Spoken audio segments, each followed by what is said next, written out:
இந்த வீடியோவில் நம்ம எதை பற்றி பார்க்க போகிறோம்னா, நீட் எக்ஸாம் எழுதுபவர்களுக்கு தற்போது மிகவும் முக்கியமான புதிய அப்டேட் கொடுத்துருக்காங்க. அது என்ன என்பதை பற்றி தான் இந்த வீடியோவில் அப்டேட்லாம் பார்க்க போகிறோம். இது சம்மந்தமான அப்டேட் பார்த்தீங்கன்னா ட்விட்டர் பேஜில் தான் அப்டேட் பண்ணிருக்காங்க. அதில் என்ன சொல்லியிருக்காங்கன்னா, ஆதார் பயோமெட்ரிக் கம்பல்சரின்னு சொல்லி மென்ஷன் பண்ணிருக்காங்க. இது சம்மந்தமாக போஸ்ட் வெளியிட்டிருக்காங்க. அதில் என்ன மென்ஷன் பண்ணிருக்காங்கன்னா,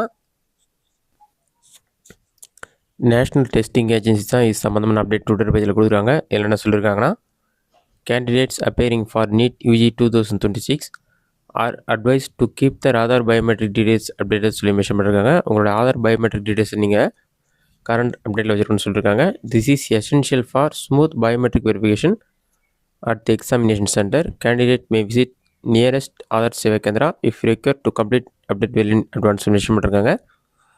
பயோமெட்ரிக் டீடைல்ஸ் நீங்கள் வெரிஃபை பண்ணிட்டு தான் இந்த எக்ஸாம் போகிற மாதிரி இருக்கும். அந்த மாதிரி டைமில் பயோமெட்ரிக் வெரிஃபிகேஷன் ஆகலைன்னா உங்களுக்கு அலோவ் பண்ண மாட்டாங்க. அதனால் ஆதாரில் இருக்க பயோமெட்ரிக் நீங்கள் அப்டேட் பண்ணிக்கணும்னு சொல்லி மென்ஷன் பண்ணியிருக்காங்க. சம்மந்தமாக ஃபோட்டோவும் ஷேர் பண்ணிருக்காங்க. அதில் என்ன சொல்லியிருக்காங்கன்னா,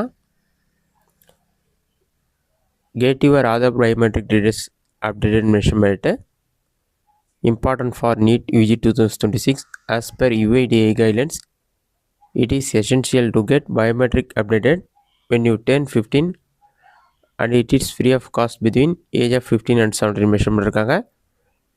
Can be done at any other சேவை Kendra. This will ensure that there are no issues for biometric authentication at center mention பண்ணிட்டு, for further assistance you may contact or visit your nearest Aadhaar enrollment center or Aadhaar சேவை Kendra. To find the nearest center or more details please visit the official Aadhaar website mention பண்ணிட்டு அதற்கான link கொடுத்துருக்காங்க.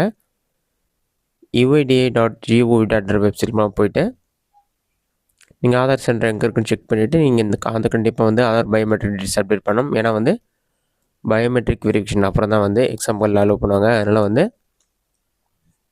அப்டேட்டில் நீங்கள் biometric update பண்ணியிருந்தால் தான் உங்களுக்கு verification உடனே கிடைக்கும். இதுதான் பார்த்தீங்கன்னா தற்போது நீட் வெளியிட்டுள்ள முக்கிய அறிவிப்பு. இந்த வீடியோ உங்களுக்கு யூஸ்ஃபுல்லாக பண்ணிக்கிறேன். இந்த வீடியோ பிடிச்சிருந்தா லைக் பண்ணுங்கள். வேறு எக்ஸ்ட்ரா விட்டதுன்னா கமெண்ட்ஸில் கமெண்ட் பண்ணுங்கள்.